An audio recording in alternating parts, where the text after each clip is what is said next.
ଆସନ୍ତୁ ଶୁଣିବା ଅତିବଡ଼ି ଜଗନ୍ନାଥ ଦାସ ବିରଚିତ ଶ୍ରୀମଦ୍ ଭାଗବତର 79ତମ ଭାଗ। ପ୍ରଯୋଜନା ସୁହାସ ମହାନ୍ତି।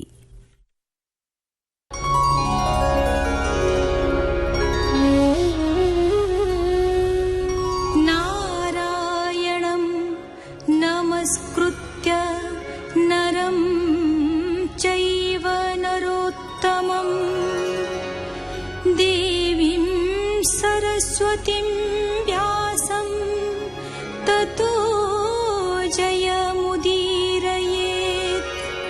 ମୂକଂ କରୋତି ವಾಚಾಳಂ ಪಂಗುಂ ಲಂಘಯತೆ ಗಿರಿಂ ಯತ್ಕೃಪಾತಮಹಂ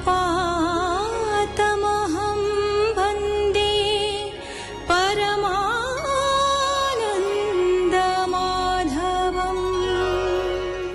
ଗୋଟିଏ ପଟରେ ଦିତିଙ୍କର ପ୍ରଣୟ ନିବେଦନ, ଅନ୍ୟ ପଟରେ ଋଷି କାଶ୍ୟପ ସନ୍ଧ୍ୟାକାଳ ଭୟଙ୍କର ବେଳାରେ ରତି ରଙ୍ଗରେ ରଙ୍ଗିଲେ ତାର ଧର୍ମ ପରିଣାମ ବୁଝେଇ ଶେଷରେ ନିରାଶ ହୋଇଛନ୍ତି। ଏକାନ୍ତରେ ଦିତିଙ୍କର ପ୍ରଣୟାଗ୍ନିରେ ଝାସ ଦେଇଛନ୍ତି।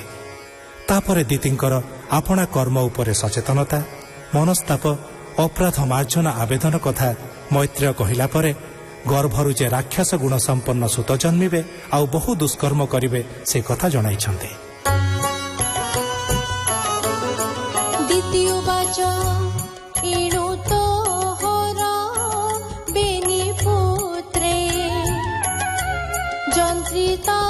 ନିଜ କର୍ମସୂତ୍ରେ ବିଷ୍ଣୁର ହସ୍ତେ ପ୍ରାଣ ଦେଇ ସାପୁତରିବେ ବେନି ଭାଇ। ତାହାଙ୍କ ପୁତ୍ରଙ୍କର ମଧ୍ୟରେ ବିଷ୍ଣୁ ଭକ୍ତି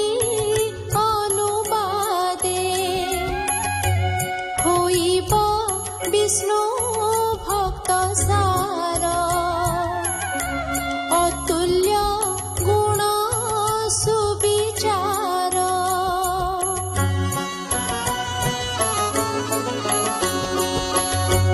ତାହାର ଯଶ ଇହଲୋକେ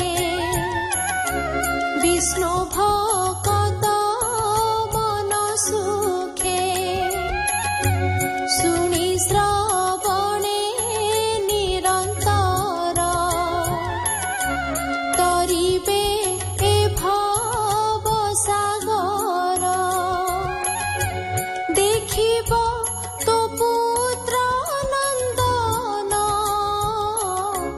ଅନ୍ତର ବାହ୍ୟେ ଭଗବାନ। ଦିତି କଶ୍ୟପର ସମ୍ବାଦ ଶୁଣ ସୁଜନେ ଜ୍ଞାନ ଭେଦ। ଇତି ଶ୍ରୀମଦ୍ଭାଗବତେ ମହାପୁରାଣେ ପାରମହଂସ୍ୟାଂ ସଂହିତାୟାଂ ତୃତୀୟ ସ୍କନ୍ଧେ ଦିତି କଶ୍ୟପ ସମ୍ବାଦେ ନାମ ଚତୁର୍ଦଶୋऽଧ୍ୟାୟଃ। ଦେବଗଣୋବାଚ हे देव देव जगन्नाथ आम्भे सकळे तोर भृत्य तू परात्पर भावग्राही जगत माया बळे मोहि तोर प्रसाद जेल भंती ताहंक नाही भय भ्रांति। ब्रह्मा उवाच ଶୁଣ ସକଳ ଦେବଗଣ କହିବା ଏଥିର କାରଣ। ସନକ ଆଦି ଚାରି ଭ୍ରାତେ ଜନ୍ମିଲେ ମୋର ଶୁଦ୍ଧ ଚିତେ। ଧୂଳି ଧୂସର ଦିଗମ୍ବର ନିତ୍ୟ ନିର୍ବିଷୟ ଗୋଚର। ସେ ମୁନି ଗଣେ ଏକ ଦିନେ ମିଳିଲେ ବିଷ୍ଣୁର ଭୁବନେ। ଯେ ନାମ ବୈକୁଣ୍ଠ ବିଦିତ ସର୍ବଦେବତା ନମସ୍କୃତ।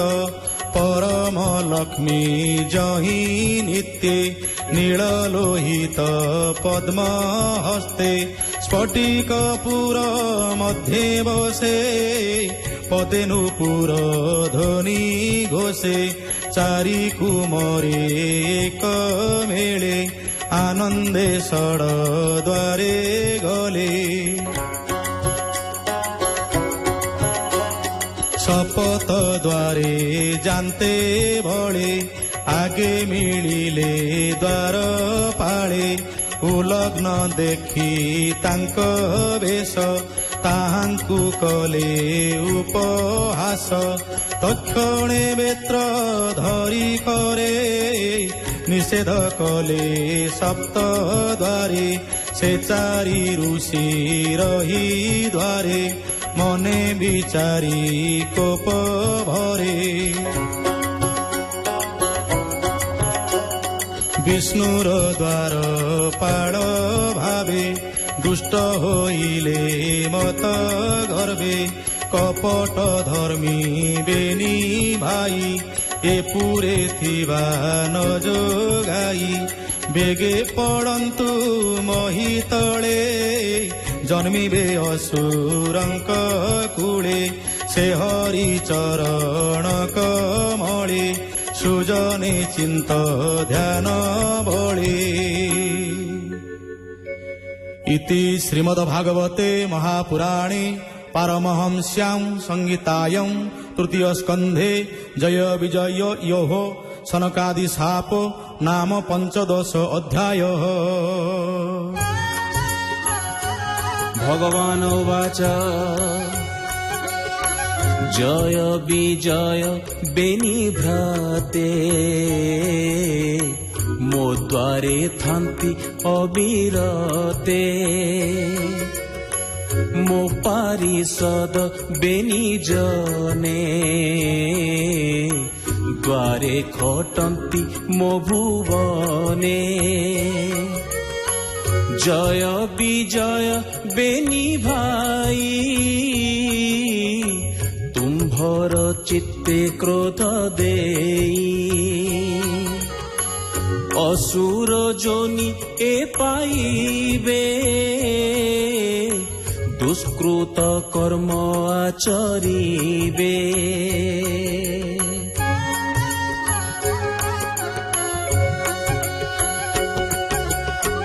पुणी आसिबे मोर पुरे सुवर्ण बेत्र धरी करे द्वारपालଙ୍କ मुख चाहि कहन्ति प्रभु भवग्राही तुम्भे जे धरणी मंडले जन्मिब असुरंक कूले तुम्भ कुशल मु करिबी तृतीय जन्म उद्धरिबी। ब्रह्मा उवाच से हरि चरण कमले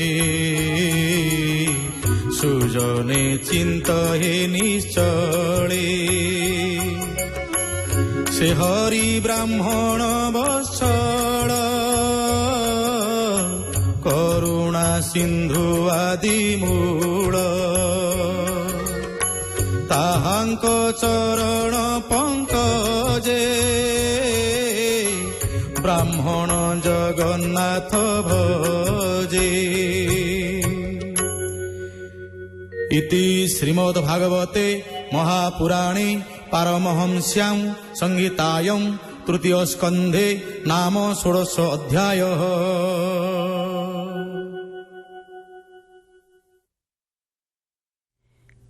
ଶୁଣୁଥିଲେ ଅତିବଡ଼ି ଜଗନ୍ନାଥ ଦାସ ବିରଚିତ ଶ୍ରୀମଦ୍ ଭାଗବତର 79ତମ ଭାଗ। ଏ ଭାଗରେ କଣ୍ଠଦାନ କରିଥିଲେ ଅରବିନ୍ଦ ମୁଦୁଲି, ସିଦ୍ଧାର୍ଥ ମିଶ୍ର, ମଧୁଲିତା ମହାନ୍ତି ଏବଂ ସାଗରିକା ମହାନ୍ତି। ବେତାର ସମ୍ପାଦନା ଡକ୍ଟର ବୈଷ୍ଣବ ଚରଣ ସାମଲ, ସଙ୍ଗୀତ ପରିଚାଳନା ଓମ୍ ପ୍ରକାଶ ମହାନ୍ତି, ପ୍ରଯୋଜନା ସୁହାସ ମହାନ୍ତି, ବର୍ଣ୍ଣନା ସଞ୍ଜୟ କୁମାର ଶତପଥୀ।